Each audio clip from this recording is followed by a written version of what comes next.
الزملاء الأعزاء السيدات والسادة، السلام عليكم ورحمة الله.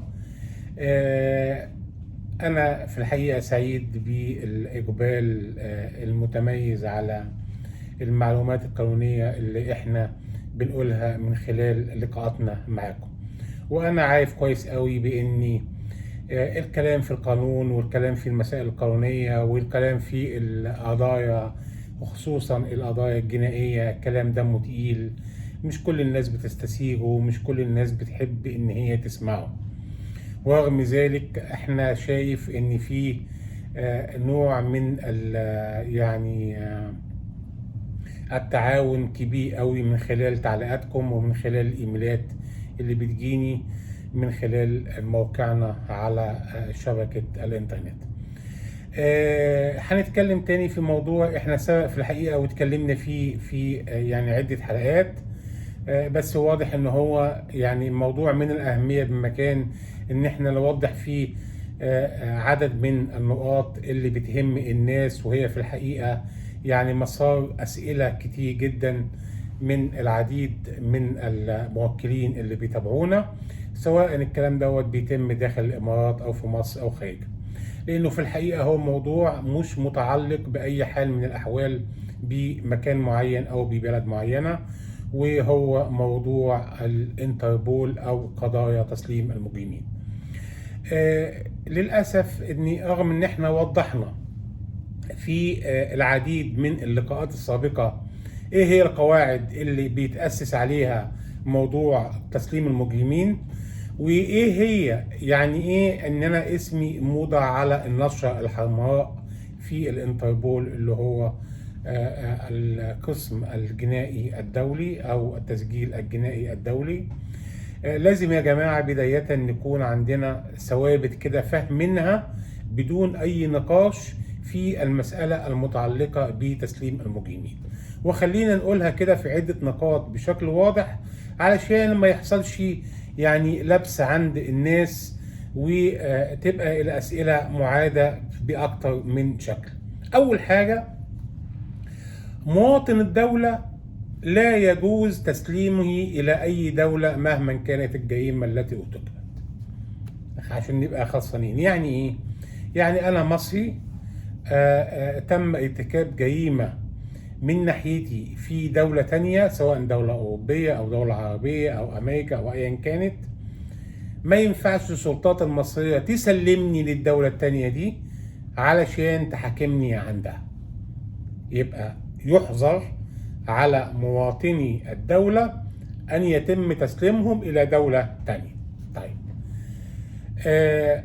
في مسائل الملف التسليم في حد ذاته، ملف موضوع تسليم المجرمين في حد ذاته هو موضوع تعاون قضائي دولي بموجب اتفاقيات دولية موقعة ما بين الدول. اللي مش موقع هذه الاتفاقية خارج نطاق هذا التسليم. يبقى واضح كده؟ يبقى أول حاجة احنا بنبص عليها بنشوف هل الدولة طالبة التسليم موقعة اتفاقية مع الدولة اللي المطلوب منها تسلم هذا الشخص. دي أول حاجة. وأغلبية الدول العربية موقعة اتفاقيات تسليم مجرمين مع دول تانية وما بينهم وما بين بعضهم. طيب، المسألة ديت تستدعي أول حاجة أبص فيها إذا كانت الدولة ديت دولة طالبة التسليم موقعة اتفاقية تعاون قضائي دولي مع الدولة اللي مطلوب منها ان هي تسلم هذا الشخص. تاني حاجة، الملف اللي هو بيتسلم عليه الشخص اللي بيتم إرساله بالطرق الدبلوماسية من خلال السفارات ومن خلال القنصليات. الملف ده يا جماعة بيبقى جاي في غالبيته ملخص بسيط وموجز جدا جدا عن موضوع القضية.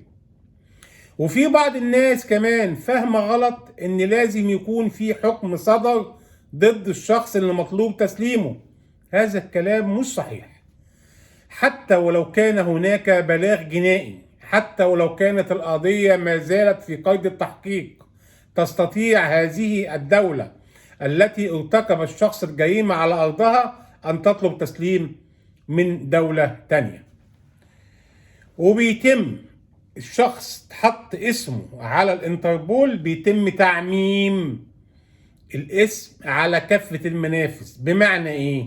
بمعنى لو هذا الشخص مسافر من النقطة ألف للنقطة جيم وجه في النقطة ب وعمل ترانزيت، يمكن توقيفه في هذا الترانزيت لأنه بيتم الكشف عليه من خلال جواز سفره اللي بيعبر بيه.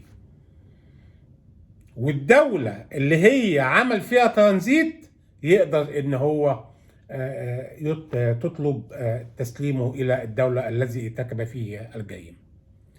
يبقى الخطورة قضية تسليم المجرمين ان ممكن شخص حسن النية في عمل ما ممكن يكون قام بيه وهو لا يتذكر بأن هذا العمل من الممكن أن يرقى إلى مستوى الجريمة، ويفاجئ بأن اسمه محطوط على النشرة الحمراء أو النشرة الزرقاء أو أحد هذه النشرات الملونة اللي هي بتقول أن ممكن السلطات تتابعه أو تجمع عنه معلومات أو أي شيء من هذا القبيل. يبقى إحنا لابد أن إحنا ننتبه انتباه شديد جدا بأن حتى في بعض الأعمال اللي ممكن تكون مباحة في مكان هي مجرمة في دولة تانية ويستطيع الشخص عليها العقاب. نرجع لقصة الملف. الملف ده اللي هو موجز ده اللي بيتم من خلاله عرضه على النيابة العامة في الدولة اللي هو مقيم فيها عشان سؤاله عن هذه الجريمة، لابد أن يكون هذا الملف حاملا للقضية ونوعها وفين ارتكبها وتفاصيل موجزة عنها. الكلام ده في خلال 40 يوم من تاريخ القبض عليه. يعني هو تم توقيفه، تم حجز جواز سفره، سواء قعد في التوقيف أو في السجن الاحتياطي اللي خاص بيه مطار هذه الدولة أو أي مركز شرطة أو مسائل بالشكل دوت، ثم بيتم عرضه على النيابة العامة في خلال 24 ساعة لا يزيد عن ذلك. لما بيتم عرضه على النيابة العامة بيتم سؤاله. شوف أنا بديكم بالتفصيل علشان يبقى كل حد سأل سؤال يبقى عنده إجابة ليه. بيتم سؤاله في تفاصيل كاملة في هذا الموضوع. إذا جه قال والله أنا يعني ما عنديش مانع إن أنا يتم تسليمي، خلاص الموضوع انتهى وبيتم تسليمه للدولة، والدولة ديت عليها إن هي تجهز الإجراءات اللازمة لتسليمه. طيب في حد تاني يقول لا والله الكلام ده ما حصلش معايا وأنا ما عنديش علم على الموضوع دوت، أو الموضوع له مفهوم تاني أو له شكل تاني غير اللي جه في ملف التسليم. يبقى إذن إحنا في الحالة ديت هنبدأ الخطوات الأولية للقضية. الخطوات الأولية للقضية استعين الشخص ده لابد أن يستعين بمحامي يا جماعة. ما ينفعش إن هو يكون حاضر تحقيقات النيابة العامة لوحده. ما ينفعش أبدا بأي حال من الأحوال يكون هو شخص قاعد بيتكلم في مسائل قانونية هو يجهلها وعاوز يكون في نتائج يعني إيجابية. مستحيل، ما ينفعش الكلام ده. فلابد أن تستعين بمحاميك من الخطوات الأولى للقضية. النيابة العامة بتيجي إما إن هي بتخلي سبيله وعلى سبيل حجز جواز سفر مثلا على سبيل المثال، أو إن هي بتستمر حبسه إلى حين ما بتطلب من الدولة أو سفارة الدولة المطلوب التي طالبت بتسليم هذا الشخص تقول لها ابعتوا لنا بقى الملف نفسه علشان نقدر ان احنا نبحث الموضوع ونشوف. هنشوف ايه بقى؟ انتبهوا معايا المسألة دي عشان دي مسألة مهمة جدا جدا جدا. الشخص اللي كنتوا طالبين تسليمه هل هو شخص من الاشخاص السياسيين؟ يعني له وجهة نظر سياسية معينة في الدولة فانتوا طالبين تسليمه على هذا الاساس، يبقى ما ينفعش ما ينفعش تسليم هذا الشخص. هل هذا الشخص يعتنق ديانة معينة او يعتنق منهج ديني معين وعلى اساسه انتوا شايفين ان هو بيسبب توتر لدولته، او فمطلوب تسليمه، كمان هذا لا يجوز. طب هل الجريمة التي ارتكبت اللي عليها اتعمل ملف التسليم هي تعد في البلد المطلوب تسليمه منها هي جريمة بشكل واضح وفقا لقانون العقوبات بتاعها، ولا هي عندهم هناك جريمة بس في البلد اللي فيها الشخص ما هياش جريمة؟ كمان هنا ما ينفعش ان هو يتسلم بأي حال من الأحوال.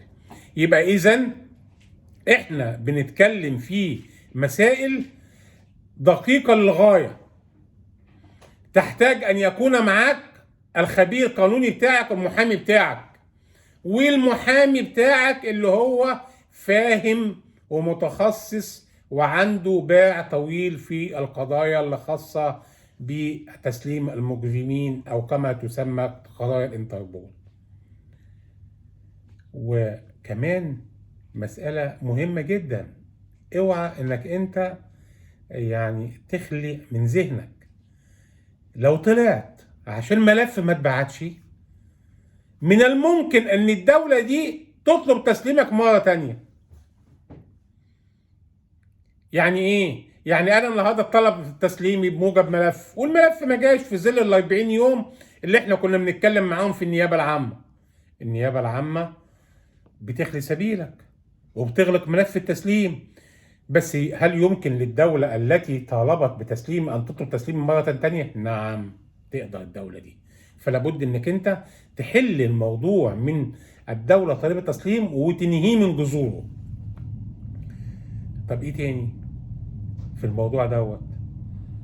أنا النهاردة لما أجي أتحرك من دولة لدولة وأنا حاسس إن أنا عندي قضية متعلقة بتسليم المجرمين، او انا شاكك بان في حاجة عليا ممكن تعطلني في المطار في الانتربول، لابد ان انا اكشف عن نفسي عشان ما تعطلش. وممكن تبقى معايا عيلتي، ممكن تبقى معايا اسرتي، ممكن اكون طالع في رحلة عمل مهمة جدا تعطيلها هيعود يعني بالخسارة عليا وعلى الشركة اللي انا بشتغل فيها. فحص هذا الشخص من الأهمية بمكان حتى يستطيع أن يتيقن بأنه ليس مطلوبا لأي دولة أو جهة أجنبية. هنتابع عشان ما اطولش عليكم. انا شايف يعني مدة الفيديو وصلت حوالي بتاع 12 دقيقة. الناس يعني ما بتحبش ان هي تقعد تسمع الكلام دوت كتير. احنا قناة قانونية، والكلام في القانون من المسائل اللي هي يعني ممكن تكون مش مستحبة عند كتير من الناس، مش زينا زي الفيديوهات التانية اللي ممكن تسبب تسلية للناس. ان شاء الله اوعدكم بتفاصيل اكتر في الحلقات القادمة اللي احنا بنخصصها على وفقا للاسئلة اللي بتجيلنا، واكثر الاسئلة اللي هي بنشوف ان فيها الحاح على موضوع معين. وفي الحقيقة موضوع تسليم المجرمين من الموضوعات اللي خدت يعني مدة طويلة من متابعتنا للعديد من الأسئلة اللي المفروض ان احنا يعني نتابعها معاكم. شكرا جزيلا، وان شاء الله نشوفكم على خير. مع السلامة.